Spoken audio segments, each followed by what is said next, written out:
স্বপ্নভঙ্গ হল বিনেশ ফোগাতের। আন্তর্জাতিক ক্রীড়া আদালতে তার রূপোর পদকের আবেদন খারিজ হয়ে গেল। খালি হাতেই দেশে ফিরেছেন বিনেশ। তবে গোটা দেশ তার সঙ্গে আছে। বিনেশের কাকা মহাবীর ফোগাতও জানিয়ে দিলেন, রূপোর পদক না এলেও সকলের কাছে নায়কের সম্মানই পাবেন বিনেশ।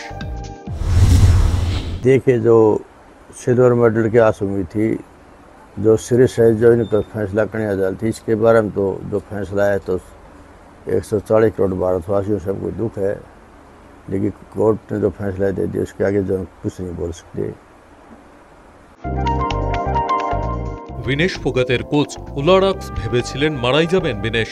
প্যারিসে ওজন কমানোর জন্য কিছু না খেয়ে যেভাবে সারা রাত ধরে কসরত করেছিলেন, তাতে বিনেশকে নিয়ে কোচের ভয় হয়ে গিয়েছিল। শেষ পর্যন্ত হাসপাতালে ভর্তি হতে হয় ভারতীয় কুস্তিগিরকে। তবে মারাও যেতে পারতেন, জানান বিনেশের কোচ।